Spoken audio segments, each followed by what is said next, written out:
사도행전 1장 6절에서 14절까지 제가 봉독해 드리겠습니다. 그들이 모였을 때 예수께 여쭈어 이르되 주께서 이스라엘 나라를 회복하심이 이때니까 하니 이르시되 때와 시기는 아버지께서 자기의 권한에 두셨으니 너희가 알 바 아니요 오직 성령이 너희에게 임하시면 너희가 권능을 받고 예루살렘과 온 유대와 사마리아와 땅끝까지 이르러 내 증인이 되리라 하시니라. 이 말씀을 마치시고 그들이 보는데 올려져 가시니 구름이 그를 가려 보이지 않게 하더라. 올라가실 때 제자들이 자세히 하늘을 쳐다보고 있는데 흰옷 입은 두 사람이 그 곁에 서서 이르되 갈릴리 사람들아 어찌하여 서서 하늘을 쳐다보느냐. 너희 가운데서 하늘로 올려지신 이 예수는 하늘로 가심을 본 그대로 오시리라 하였느니라. 제자들이 감람원이라 하는 산으로부터 예루살렘에 돌아오니 이 산은 예루살렘에서 가까워 안식일에 가기에 알맞은 길이라. 들어가 그들이 유하는 다락방으로 올라가니 베드로, 요한, 야고보, 안드레와 빌립, 도마와 바돌로메, 마테와 알페의 아들 야고보, 셀로딘 시몬, 야고보의 아들 유다가 다 거기 있어 여자들과 예수의 어머니 마리아와 예수의 아우들과 더불어 마음을 같이하여 오로지 기도에 힘쓰더라. 아멘. 이제 우리 교회가 창립 50주년을 이제 바라보게 됩니다. 50년 동안 하나님께서 우리와 함께 해주셨는데 이 교회의 목적이 무엇인가? 이제 새로운 한 세기를 열면서 정말 우리가 그런 교회의 의미를 더 깊이 살펴보았으면 합니다. 교회가 세상에 존재하는 목적 다른 것이 아니라 오늘 본문에 예수님께서 말씀하신 대로 예수님의 증인이 되기 위해서입니다. 성도는 예수님의 증인으로서 구원자이신 예수님을 이 세상 사람들에게 보여줘야 됩니다. 단지 지식적으로 전하고 말해주는 게 아니라 정말 보여줄 수 있어야 돼요. 이 일이 우리가 지난 50년 동안 해온 일이기도 하죠. 유학생들에게, 이민자들에게, 우리 2세들에게, 어려운 이웃에게, 또 멀리 심지어 다른 나라에 있는 그런 사람들에게 구원자이신 예수님을 보여주기에 노력을 해왔습니다. 지금까지도 잘 해왔지만 이제 앞으로 더 확실하게 예수님의 증인이 되는 그런 교회가 되었으면 합니다. 어떻게 하면 확실하게 예수님의 증인이 될 수 있는지 오늘 이 말씀을 통해서 우리 한번 같이 보도록 하시겠습니다. 자, 우리 한번 인사하시겠어요? 예수님을 보여줍시다 하고 인사해 주세요. 나의 모습을 통해 우리 교회를 통해 우리 주인 사람들이 우리 주님을 보게 되는 역사가 일어나기를 축원합니다. 부활하신 예수님께서는 제자들이 예수님의 증인이 될 것이라 그렇게 말씀하시고 오늘 이 본문에 보면 예루살렘 앞에 있는 감람산에서 승천하셨습니다. 이제 다시 오실 때까지 예수님께서 우리에게 맡기신 사명, 이건 바로 예수님의 증인이 되는 일입니다. 어떻게 하면 우리가 증인이 될 수 있을까? 예수님에 관해서 열심히 공부하고 노력을 하면 되는 것인가? 물론 그렇게 우리가 공부하고 노력하면 도움이 될 수 있습니다. 그러나 예수님의 증인이 되는 일은요, 결정적으로 우리의 열심이나 노력만으로 되는 것은 아닙니다. 오늘 본문에 보시면요, 예수님께서 예수님의 증인이 되는 방법을 아주 정확하게 그렇게 일러주시죠. 우리 본문 8절 우리 한번 같이 읽어보도록 하시겠습니다. 오직 성령이 너희에게 임하시면 너희가 권능을 받고 예루살렘과 온 유대와 사마리아와 땅끝까지 이르러 내 증인이 되리라 하시니라. 아멘. 어떻게 하면 증인이 된다고 그러시죠? 오직 성령이 너에게 임하시면. 이게 와이셔츠 첫 단추 같죠? 이게 첫 단추가 잘못 꼬여지면 이게 다 이게 어긋나게 돼 있어요. 가장 처음에 우리가 생각해야 될 건 뭐예요? 성령이 임하는 것을 놓고 우리가 기도해야 됩니다. 성령이 우리에게 임하셔서 능력을 주실 때 우리가 예수님의 증인이 될 수 있다. 그래서 오늘 보면 바로 전에 보면 예수님께서 제자들에게 어떤 부탁을 하시냐면은 예루살렘을 떠나지 말고 성령으로 세례 받을 때까지 기다리라 그렇게 명령하셨어요. 오늘 보면 바로 전에 나온 1장 4절인데요. 사도들과 함께 모이사 그들에게 분부하여 이르시되, 자, 부활하신 예수님께서 제자들 처음에 갈릴리로 모으셨어요. 그들과 함께 계실 때 분부하여 이르시되, 예루살렘을 떠나지 말고 내게서 들은 바 아버지께서 약속하신 것을 기다리라. 요한은 물로 세례를 베풀었으나 너희는 몇 날이 못되어 성령으로 세례를 받으리라 하셨느니라. 부활하신 예수님께서 처음 사역을 시작했던 갈릴리로부터 해서 40일 동안 제자들과 함께 예루살렘을 향해 가셨습니다. 처음 예루살렘을 향해 갈 때 제자들은 어떤 걸 놓고 이야기했는지 아세요? 누가 큰 자일까? 뭐 그런 거 놓고 서로 싸우고 그랬습니다.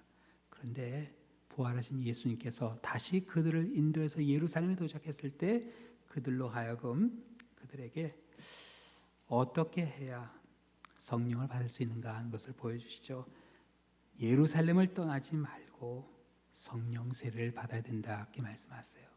아니 왜 예루살렘이었을까? 사실 예루살렘은 상당히 부담되는 그런 곳이었습니다. 예수님께서 십자가에 달려 죽으신 무리들이 십자가에 못 박으라 소리쳤던 바로 그 자리 아니겠어요? 그런데 예수님께서는 바로 그 자리에서 성령을 받아야 된다 이렇게 말씀하세요. 항상 우리 주님께서 우리를 부르시는 그 자리가 그렇게 부담된 자리가 될 수 있어요. 그렇죠? 아무도 모르는 곳에서 누가 전도 못하겠습니까? 그러나 내가 있는 이 자리, 내가 있는 그곳, 참 우리 도전이 있는 그런 곳이 됩니다. 그러나 예수님께서 그들에게 예루살렘에서 성령의 세례를 받아야 된다.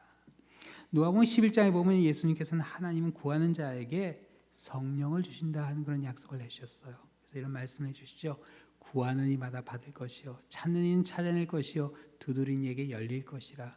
너희 중에 아버지 된 자로서 누가 아들이 생선을 달라는데 생선 대신에 뱀을 주며 알을 달라는데 정갈을 주겠느냐. 너희가 악할지라도 좋은 것을 자식에게 줄 줄 알거든 하물며 너희 하늘 아버지께서 구하는 자에게 성령을 주시지 않겠느냐 하시니라. 우리가 때로는 이 성경을 그냥 거두절미하고 내가 듣고 싶은 것만 들을 때가 있어요. 그래서 구하는 이마다 받을 것이야. 믿습니다 하고 구하면 되겠다. 근데 이 말씀은 어떤 상황에 주신 거예요? 가장 좋은 성령을 구해야 된다 하는 것을 말씀해 주시기 위해서. 하나님께서 왜 안 주시겠냐? 성령을 구하면 당연히 하나님께서 주실 것이라는 그 약속입니다. 구하는 이마다 받을 것이요 찾는 이는 찾아낼 것이요 두드린 이에게는 열릴 것이라. 구하는 이에게 성령을 주시는 하나님의 은혜, 하나님의 선물입니다. 열심히 일한 사람에게만 성령 충만이 있는 거 아닙니다. 또 특별한 사람에게 대가로 주는 성령 아닙니다. 구하는 이에게 성령의 능력이 임하게 될 때 그 능력 가운데 땅끝까지 이르러 예수님의 증인이 될 수 있어요. 성령이 주신 능력은요, 우리를 예수님의 증인으로 세워주십니다. 사람들에게 구원자이신 예수님을 보여줄 수 있게 그렇게 해줘요. 아, 내가 감히 어떻게 그런 일을 할 수가, 내가 과연 그런 일을 가능할 수 있을까 하는 그런 의심할 수 있는데 여러분, 성령께서 그걸 가능하게 해주십니다.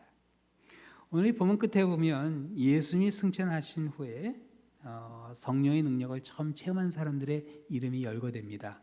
13절에 이렇게 나오죠. 들어가 그들이 유하는 다락방에 올라가니 베드로, 요한, 야고보, 안드레와 빌립, 도마와 바돌로메, 마테오와 알페오의 아들 야고보, 셀로딘 시몬, 야고보의 아들 유다가 다 거기 있어 여자들과 예수의 어머니 마리아와 예수의 아들과 더불어 마음을 같이하여 오로지 기도에 힘쓰더라.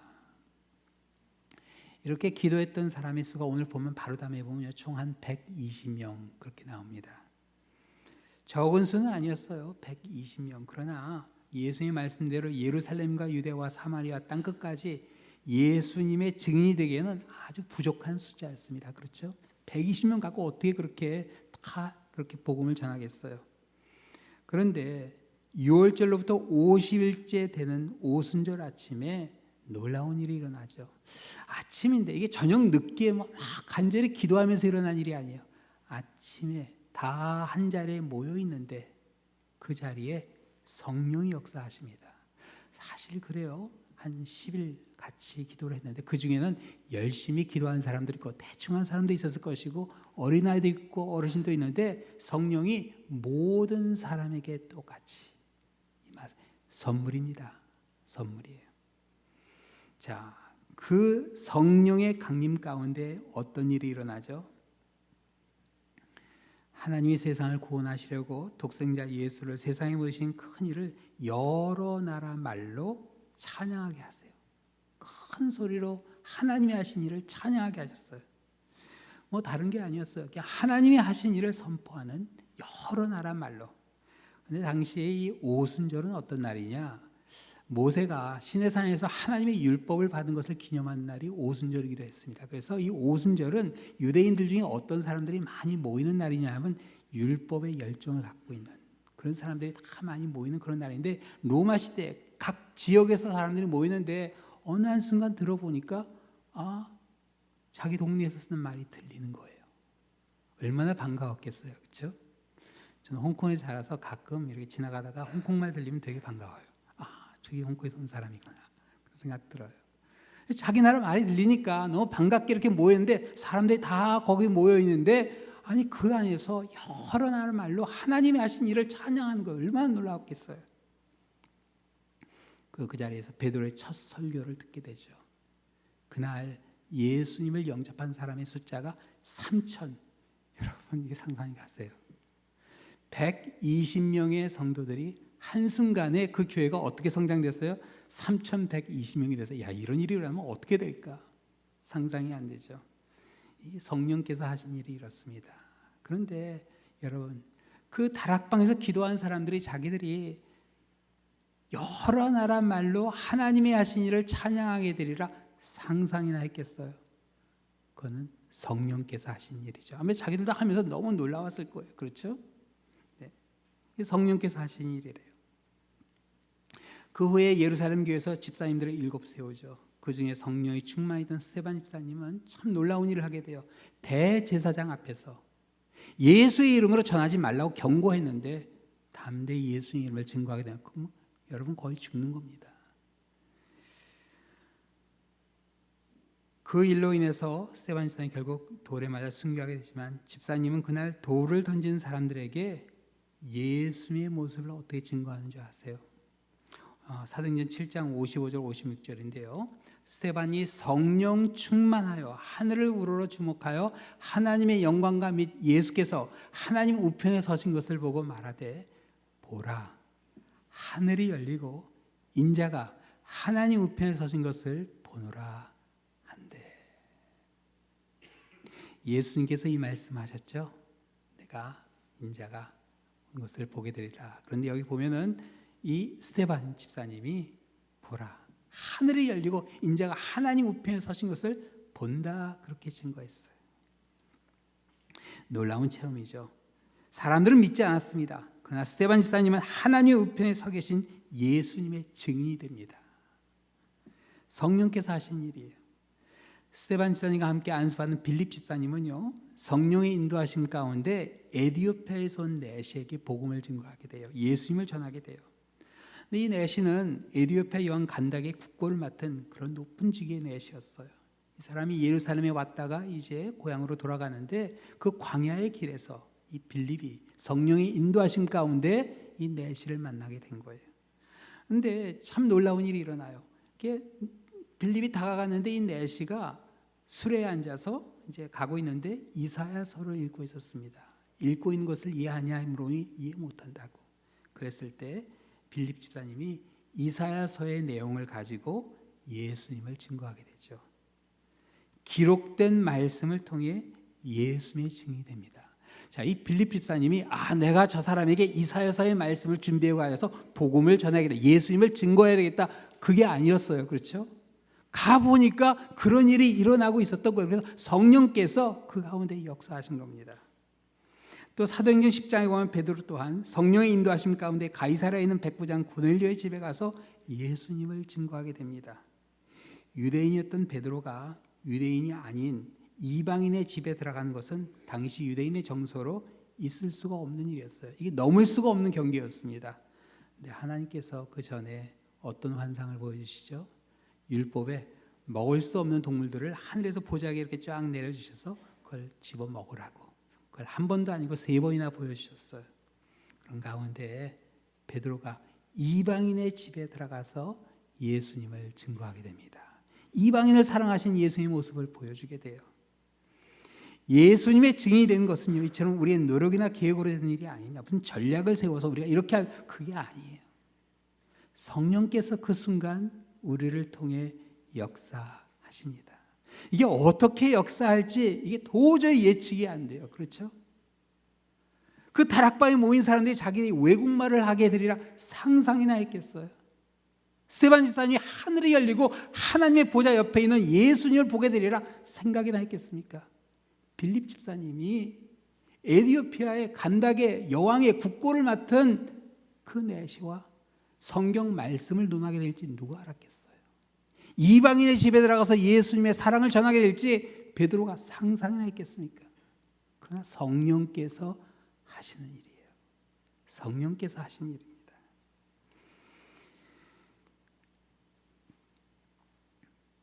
성령의 인도하심과 도우심으로 일어난 사건들이에요. 그래서 예수님의 증인이 되기 위해서 우리가 가장 먼저 해야 할 일은 다른 게 아닙니다. 성령을 간절히 구해야 돼요. 우리 교회가 힘써 기도해야 되는 게 다른 것보다도 여러분, 우리가 성령을 간절히 구해야 됩니다. 성령을 구하는 가운데 하나님의 말씀이 살아나게 돼요. 내가 읽는 말씀이 이게 이런 뜻이구나, 이게 이런 의미가 있구나 하는 것을 깨닫게 돼요. 성령을 임하는 가운데 우리의 삶의 변화가 일어납니다. 이게 바로 오늘 본문의 성도들이 다락방에 모여 오로지 기도에 힘쓴 이유가 됩니다. 초대교회는요, 정말 간절히 기도했던 그런 교회였어요. 그래서 아까 우리 스데반 집사님 그 사건 바로 전에 한번 대제사장이 경고한 적이 있었어요. 다시는 예수님 이름으로 가르치지 말라고. 그때 이제 교회가 이제 그 소식을 듣고 어떤 기도를 했냐? 여러분, 그렇죠. 그런 경고를 듣고 나면은 얼마나 위협이 되겠어요. 사실 그런 상황에서 많은 경우 우리는 그런 기도 드릴 수 있어요. 하나님, 이제 우리는 더 이상 예루살렘에서는 복음을 전할 수 없게 되었습니다. 예수님을 증거할 수 없게 되었는데 예수님 이제 우리는 어디로 가야 되겠습니까? 뭐 그런 기도 하지 않을까 싶어요. 근데 초대교회는 기도가 달랐어요. 어떤 기도했는지 아세요? 사도행전 4장에 그들은 이런 기도를 했습니다. 그들이 듣고 한 마음으로 하나님께 소리를 높여 이르되 대주제여 천지와 바다와 그 가운데 만물을 지으신 이시요 또 주의 종 우리 조상 다윗의 입을 통하여 성령으로 말씀하시기를 어찌하여 열방이 분노하며 족속들이 허사를 경영하였는고 세상의 구한들이 나서며 관리들이 함께 모여 주와 그의 그리스도를 대적하도다 하신 이로소이다. 과연 헤롯과 본디오 빌라도는 이방인과 이스라엘 백성을 합세하여 하나님께서 기름 부으신 거룩한 종 예수를 거슬려 하나님의 권능과 뜻대로 이루려고 예정하신 것을 행하려고 이 성에 모였나이다. 주여, 이제도 그들의 위협함을 굽어보시고 또 종들로 하여금 담대히 하나님의 말씀을 전하게 하여 주시오며. 자, 이제 그들의 위협을 구워보시고 우리를 좀 살려주십시오가 아닙니다. 그들의 위협을 굽어보시고 우리로 하여금 어떻게 해요? 더 담대히 예수님을 증거하게 해달라는 기도죠. 손을 내밀어 병을 낫게 하시옵고 표적과 기사가 거룩한 종 예수의 이름으로 이루어지게 하옵소서 하더라. 대제사장의 위협에 움츠러들지 않고 더 담대히 예수님의 증인이 되게 해달라 그렇게 간구합니다. 이거 얼마나 힘이 있는 기도예요. 그렇죠? 이러한 기도가 여러분 우리의 삶을 변화시킵니다. 이런 기도가 우리의 삶을 변화시켜요. 성령께서 역사하시는 가운데 우리를 단지 예수님의 증인이 되게 하시는 것뿐만 아니라 그 역할을 하게 하기 위해서 우리를 변화시켜 주세요. 초대교회가 이런 담대한 기도 가운데 어떤 변화가 그 교회에 일어난 줄 아세요? 사도행전 2장에 보면요 이렇게 나옵니다. 사람마다 두려워하는데 사도들로 말미암아 기사와 표적이 많이 나타나니 믿는 사람이 다 함께해서 모든 물건을 서로 통용하고. 누가 하라고 해서 한 거 아닙니다. 그냥 성령의 충만한 가운데 필요한 사람들에게 함께 나누기 시작하는 거예요. 또 재산과 소유를 바로 각 사람의 필요를 따라 나눠주며 날마다 마음을 같이하여 성전에 모이기를 힘쓰고, 뭐 모이라고 부른 거 아닙니다. 그냥 날마다 마음에 그냥 모이는 게 너무나 감사한 거예요. 그리고 집에서 떡을 떼며 기쁨과 순전한 마음으로 음식을 먹고 하나님을 찬미하며 또 온 백성의 칭송을 받으니 주께서 어떻게 해요? 구원받는 사람을 날마다 더하게 하시느니라. 모두 자발적으로 일어난 그러한 성령의 충만함 가운데 인도하신 가운데 일어난 사건들이었어요. 초대교회는 서로 사랑하신 예수의 말씀을 그대로 보여주는 그런 공동체로 교회로 세워지게 됩니다. 참 아름다운 모습이죠. 이런 교회의 모습이 예수님을 전혀 모르는 사람의 눈에는 어떻게 비춰졌을까요? 우리가 타임머신을 타고 1세기로 돌아갈 수는 없지만 참 놀랍게요. 그 당시 쓰여진 편지가 있어요. 주후 96년경에 로마 제국의 소아시아의 총독이었던 필란이라는 사람이 있었는데요. 이 사람이 그 당시 그리스도인들 때문에 아주 고민을 많이 했어요. 왜 그러냐면 황제가 황제 숭배 때문에 이 황제만 숭배해야 된다 그랬는데 이 그리스도인들이 황제를 숭배 안 하니까 이 문제로 고민을 좀 많이 했던 거예요. 그래서 필라니가 당시 황제였던 트라이안 황제에게 이런 편지를 보냈어요. 관례적으로 저는 의문이 가는 모든 것을 폐하께 보고드립니다. 저의 무죄와 불확실함을 지도할 분이 황제에 누가 있겠습니까? 저는 아직까지 그리스도인들과 관련된 재판에 배석한 경험이 없습니다. 따라서 어느 정도 그들을 처벌해야 할지 혹은 수사해야 할지 잘 모르겠습니다. 이게 참 놀라운 게요. 어느 순간 로마 총독과 황제 사이에 이 그리스도인이라는 단어가 오고 갑니다. 크리스토스라는 단어가 오고 가게 돼요. 이게 참 역사의 무대로 올라오는 겁니다. 또한 그들의 연령을 고려해야 할지 아니면 어린 자들이나 장성한 자들이나 동일하게 다뤄야 할지에 대해서도 좀처럼 확신이 서질 않습니다. 죄를 뉘우치는 자들을 사면해 줘야 할지 혹은 한번 그리스도인이었다는 자라면 더 이상 그리스도인이기를 포기한다 해도 사면의 대상이 될 수 없는 것인지 결국에는 그리스도인이라는 이유만으로 아무런 범죄 사실이 없어도 처벌을 해야 하는 것인지 아니면 오직 그 이름과 관련된 범법 행위만 처벌해야 하는지 도무지 알 수가 없습니다. 자, 이 아주 고민인 거예요. 네. 그래서 이제 이 그리스도인이 어떤 사람들인가 하는 것을 이제 황제에게 보고하는데 그 내용이 이렇습니다. 그들은 그들의 잘못은 단지 특정한 날 해 뜨기 전에 서로 번갈아 가며 모임을 가진 것이 전부라고 주장했습니다. 언제 모인 거예요? 해 뜨기 전에 새벽에. 초대교인들 새벽에 새벽기도 드렸다. 자, 그들은 그리스도를 마치 신처럼 찬양하게 모여서 예배드렸다는 얘기죠. 그들은 서로 맹세함으로 자신들의 그룹을 결집시켰습니다. 서로 사랑하는 공동체가. 이는 어떤 범죄 행위를 하기 위함이 아니라 반대로 절도나 강도 그리고 간통을 하지 말 것을 그리고 약속을 지키고 맡겨진 금품이 요구될 때 거절하지 말고 내줄 것을 서약하는 것이었습니다. 모임 후 그들은 일단 헤어집니다. 그리고 나서 평범한 식사를 함께 나누기 위해 재차 모인 것이 그들의 관례입니다.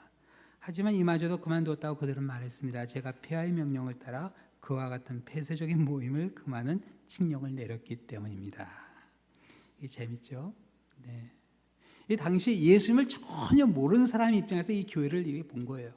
이 교회가 어떤 것이에요? 새벽에 해 뜨기 전에 모여서 예수님을 찬양하고 그리고 나서는 헤어졌다가 다시 모여서 아침 먹고 이건 뭐 이렇게 이 정죄할 그런 제목이 없는 거예요. 그렇다고 해서 모여서 어떤 것을 했어요? 네. 절도나 강도 또는 간통을 하지 말 것을 약속을 지키고 맡겨진 금품이 요구될 때 보증금이나 그런 것이 있을 때 꼭 반드시 돌려주는 그런 서약을 했다고 그러는데 이건 뭘 가지고서 이들을 벌을 주겠어요? 이 탓할 곳이 없는 그런 모습이에요. 근데 저는 여기서 가장 중요한 게 그들이 언제 모였어요? 해 뜨기 전에. 우리 주일 예배를 해 뜨기 전에 모이면 여러분 오실지 잘 모르겠네요. 그래도 우리 부활절 연합 새벽 예배 때 참 많이 오셨어요. 금년에 너무나 감사했어요. 해 뜨기 전에 다 같이 모여서 우리 예배 드릴 때 얼마나 감격했는지 모릅니다. 근데 왜 해 뜨기 전에 모였을까요? 여러분 이 당시는요 주일날이 쉬는 날이 아니었습니다. 일하기 전에 일터에 가기 전에 일찍 모여서 먼저 그의 나라와 그의 영광을 구하며 예배 드렸던 초대 기독교인들의 모습이에요. 어떻게 아무리 찾아봐도 정말 사회 모범적인 너무나 아름다운 그런 모습이 비춰집니다. 근데 가장 중요한 것은 모이게 힘쓰는 그들의 모습. 여러분, 우리가 간절히 기도하기 위해서 모여야 됩니다. 혼자 기도하다 보면요, 어느 한순간 힘이 빠져요. 근데 같이 모여서 기도하면요, 힘이 납니다. 그래서 마지막 때 우리가 더 간절히 기도하기 위해서 모여야 됩니다. 히브리서 10장에 이렇게 권고하죠. 또 약속하신 이는 믿으시니 우리가 믿는 도리에 소망을 움직이지 말며 굳게 잡고 서로 돌아보아 사랑과 선행을 격려하며 모이기를 피하는 어떤 사람들의 습관과 같이 하지 말고 오직 권하여 그날이 가까움을 볼수록 더욱 그리하자. 이게 어느 한순간 게으름이 우리의 습관이 되어버릴 수가 있는 거예요. 특히 이 코로나 기간에 사람들이 많이 게을러졌습니다. 이제 그런 습관에서 우리가 벗어나서 모이게 힘쓰는, 더욱 간절히 기도할 수 있는 그런 공동체를 세워줘야 돼요. 간혹 오늘 본문에 나온 것처럼 주님이 오실 날을 궁금해하는 거기에 힘쓰는 경우가 있는데, 여러분, 주님께서 다시 오실 재림의 날은 예수님께서 오늘 본문에 아주 확실하게 말씀해 주셨죠. 우리 한번 같이 읽겠어요. 7절이에요. 이르시되 때와 시기는 아버지께서 자기 권한에 두셨으니 너희가 알 바 아니요. 알 바 아니라고 하셨어요. 누가 혹시 예수님이 언제 오신다 그러면 뭐라고 일러주면 돼요? 그거 우리 알 바 아니라고, 신경 끄라고 그렇게 말씀해 주시면 돼요.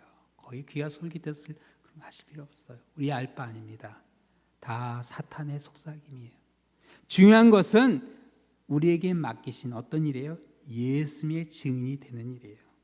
오로지 기도에 힘쓰며 우리가 예수님의 증인으로 세워진 일을 놓고 우리가 기도할 수 있어야 돼요. 여러분, 이 예수님의 증인이 되는 일 너무 이렇게 드라마틱하게 생각하실 필요는 없는 것 같아요. 우리의 일상을 통해 우리의 있는 모습 성령께서 그대로 사용하십니다. 그래서 어떻게 사용하실까 그런 기대를 해보시면 참 좋을 것 같아요.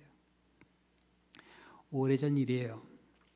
뉴욕에 장인어른 댁에 갔는데 그때 좀 시간이 있어서 제가 머리를 깎으러 갔는데 사람이 좀 많았어요. 그래서 이제 기다리고 있는데 아주 옷을 단정하게 입은 할머니 한 분이, 어르신이 이렇게 걸어 들어왔어요. 들어오더니 아주 환하게 웃으면서 원장님에게 인사를 아주 공손히 하시더니 원장님에게 이렇게 전도지를 전해주시더라고요. 그러니까 근데 너무 이렇게 우아하게 공손하게 환하게 웃으면서 전해주니까 원장님도 그냥 얼떨결에 지금 이제 손이 밀려가지고 바쁜데도 인사하고 받으시고, 그러고 나서 이제 거기 앉아 계신 분들에게도 다 하나씩 이렇게 주는데, 그중에 어떤 손님은 이렇게 전화를 이렇게 보시면서 모른 척 하더라고요. 그러니까 그 앞에 있는 테이블에 딱 놓고 그러고 하고 저도 이렇게 하나 주시더라고요. 제가 받아 전도지인데 지금은 몇 시입니까? 딱 그렇게 써 있더라고요. 예수님 믿을 때라, 이제 그렇게 그 전도지 내용이 그렇더라고요. 근데 이제 그러고 이제 나가셨어요. 근데 이게 한순간에 일어난 일이에요. 이게 그 권사님이 왔다 가셨나 싶을 정도로 그게 싹 왔다가 싹 사라지셨어요. 근데 제가 참 재밌는 장면이, 자 이제 그러면 그게 무슨 소용이 있을까 그러실 거 아니에요. 그런데 아까 이렇게 전화 보고 있던 그 손님이 권사님이 나가고 나니까 전화를 내려놓고 그 전도지를 딱 드시더라고요. 하나님이 저렇게도 역사하시는구나. 그랬더니 머리 하고서 뭐 하겠어요. 천천히 그걸 보고 계시더라고요. 근데 저는 전 권사님 이렇게 전도지를 나눠준 것도 참 중요하지만 왠지 모르게 권사님의 모습이 기억에 남아요. 그 권사님의 모습이 마치 우리의 마음 밖에 서서 문을 두드리시는 예수의 모습과 같은 그런 느낌이 딱 들더라고요. 여러분, 이게 바로 성령의 역사입니다. 이 사람들마다 다 다르게 역사하세요. 혹시 간절히 예수님을 알려주고 싶은 분이 계세요? 이게 때로는 정말 아무리 복음을 전하고 예수님을 알려주려고 해도 이게 너무 막막한 그런 때가 있잖아요. 여러분, 간절히 기도하세요. 기도하시면요, 길이 지금은 전혀 안 보일 수 있어요. 내가 말하다 전혀 요지부동할 거다 그럴 수 있지만 성령께서 역사하실 때 어떻게 길을 열어주실지 우리가 알 수 없어요. 한 가지 확실한 건요, 우리의 상상을 초월해서 역사하십니다. 상상을 초월해서. 지금은 불가능하게 생각할 수 있어요. 그러나 가능하게 해주십니다. 성령께서 이제 창립 50주년을 맞이하는 우리 교회를 통해서 세상 사람들에게 어떤 모습으로 예수님을 보여주게 될지 한번 여러분 같이 기대해 보시기 바랍니다. 어떻게 역사하실까? 우리 교회를 통해 어떻게 이 지역 랄리에 또 더 널리 선교지까지 예수님의 모습을 보여주게 될까? 우리 한번 기대하는 가운데 더욱 기도에 힘쓰며 모이기에 힘쓰며 성령의 충만함을 구하시는 우리 한 분 한 분 되시기를 우리 주님의 이름으로 축원합니다. 기도하시겠습니다. 사랑의 하나님 아버지,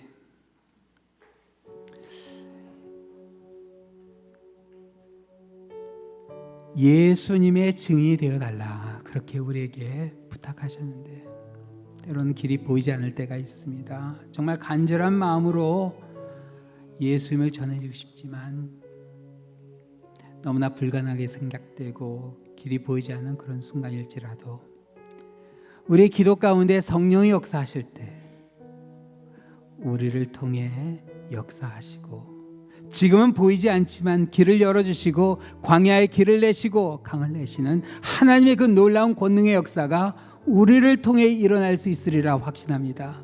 아버지, 성령의 충만함 허락해 주셔서 우리 한 사람 한 사람 성령께서 역사하시는 그 놀라운 일을 체험하게 해주시고 그 하나님의 임재를 찬양하며 우리의 삶이 새로워진 역사가 아버지 함께 기도하는 가운데 모이는 가운데 이 자리에서 일어나게 하여 주시옵소서. 모든 말씀 예수 그리스도의 이름으로 기도하옵나이다. 아멘. 함께 일어나서 찬양 드리겠습니다.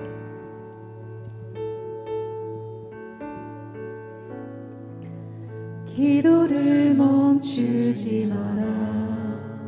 눈앞의 상황이 마음을 눌러도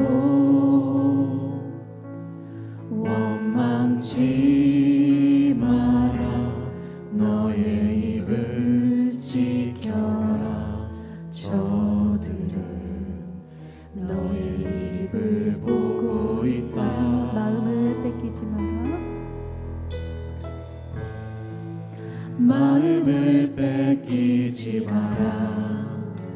내가 널 도우지 않는단 소리에 너의 모든 게 불리해도 너는 기도를 계속해. 너 기도를 멈추지 마라. 너 기도를 멈추지 마라. 내가 너의 그 모든 상황을 바로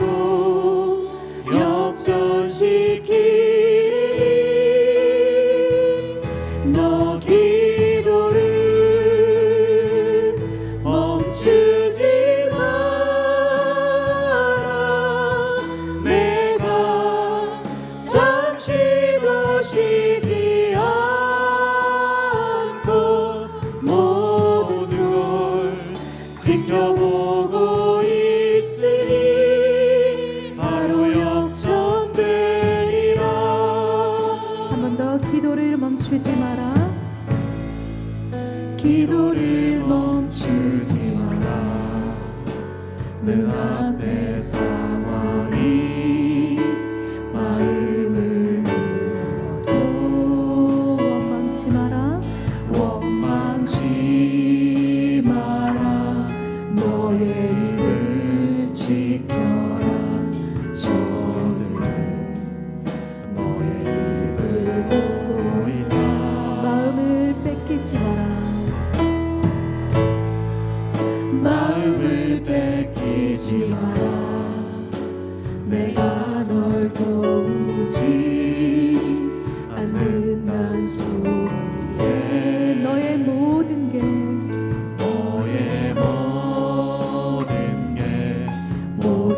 불리해도 너는 기도를 계속. 너 기도를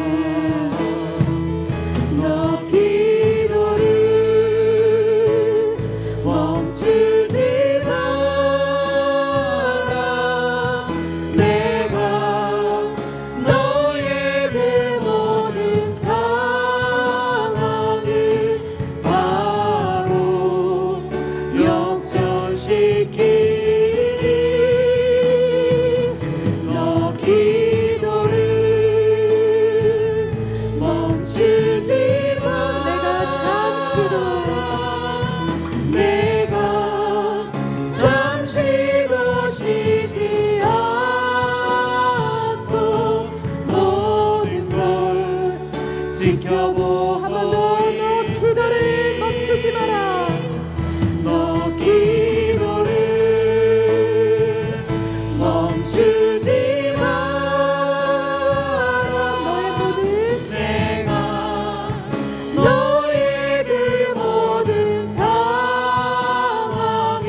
시간 함께 통성으로 기도하시겠습니다. 하나님께서 우리의 상황을 바꿔 주십니다.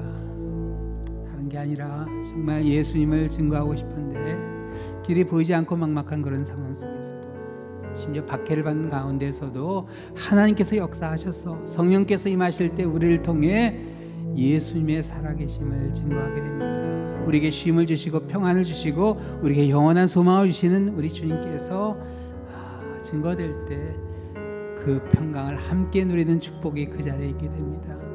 우리가 살고 있는 세상이 점점 어두워지고 있습니다. 우리 어제 저녁에 들었던 뉴스들 생각하게 될 때 정말 이 나라가 어두워지고 우리가 살고 있는 세상이 점점 암담해지는 것을 보게 됩니다. 그러나 이런 가운데서도 정말 우리 주님이 필요하신 사람들이 너무나 많습니다. 분노 가운데, 정말 좌절 가운데 헤어나오지 못하는 많은 사람들이 그런 어려움 가운데 있을 때 정말 절망으로 사그러지는 것이 아니라 정말 그들에게 우리 복음을, 예수님을 전할 수 있는 그런 마음이 되었으면 합니다. 우리 기도에 힘쓰면서 성령을 구할 때 우리 한 사람 한 사람이 그 역할을, 예수님의 증인이 될 수 있는 역할을 할 수 있게 됩니다. 우리 성령을 구하는 그런 기도를 함께 드리겠습니다. 성령을 구하는 가운데 말씀이 새로워지고 그 말씀 가운데 우리가 정말 힘을 얻는, 그리고 담대히 예수님의 증인으로 세워지는 그런 역사가 일어날 수 있도록 우리 주여 한번 크게 외치고 우리 한번 같이 간절히 기도하겠습니다. 주여 아버지 역사하여 주시고 우리를 붙잡아 주시옵소서. 아버지 정말 이 나라가 너무나 막막한 가운데 아버지 많은 사람들이 절망과 좌절과 아버지 또한 그 분노에서 헤어나오지 못하고 있는 것을 보게 됩니다. 그 어느 때보다도 우리 주님이 필요하니 때 아버지 우리 한 사람 한 사람이 예수님을 증거하는 삶을 살게 하여 주시옵소서. 아버지께서 역사하여 주셔서 아버지 주의 은총을 함께 하여 주시고 아버지 새벽을 사회 감당해 나가는 우리 교회가 될 수 있도록 아버지께서 인도해 주시고 역사하여 주시옵소서. 아버지 주께서 역사하셔서 아버지 성령의 충만함이 아버지 우리의 역사하게 하여 주셔서 이제 50주년을 말하는 가운데 우리 교회가 더욱더 성령의 인도하심 가운데 아버지 예수님을 증거하는, 예수님을 세상 사람들에게 보여주는 그러한 공동체로 세워지게 하여 주시옵소서. 아버지께서 역사하여 주셔서 우리 삶 가운데 아버지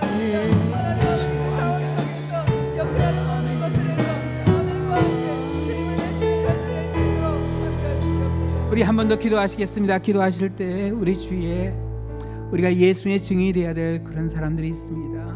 우리 지금은 다가갈 길이 보이지 않고 어떻게 해야 될지 정말 막막할 수 있지만 우리 성령을 구하는 가운데 그 한 영혼을 위해서 하나님께서 우리를 통해 역사하시기를, 우리가 그리스도의 사자가 되어서 그들에게 우리 주님을 증거할 수 있도록 우리 한번 그 한 사람, 우리 주위에 있는 사람들을 위해서 우리 한번 같이 통성으로 기도하겠습니다. 아버지 간절히 기도합니다. 아버지께서 역사해 주셔서 아버지 아직까지 참 노력을 하지만 참 어려운 가운데 있습니다. 그 마음이 열리지 않고 있습니다. 아버지께서 역사해 주셔서 아버지 성령의 충만함이 임하게 하여 주셔서 아버지 머리로 이론으로 논리로 정하는 것이 아니라 아버지 정말 우리를 들어 세우시는 성령의 역사 가운데 아버지 복음을, 예수님을 증거하게 하여 주시옵소서. 아버지 간절히 기도합니다. 기억하여 주시고 아버지 그 마음속에 주님을 만날 수 있는 그러한 계기를 다시 허락하여 주시옵소서. 아버지 정말 방금까지 했던 그런 순간이 있었는데 어느 한순간 이렇게 다 사그러져 버리고 말았습니다. 아버지 주께서 역사하여 주시고 아버지께서 인도해 주시고 하나님의 은총이가 우리 상황을 바꿔주시고 인도하시고 기억하게 하여 주시고 붙잡게 하여 주시고 아버지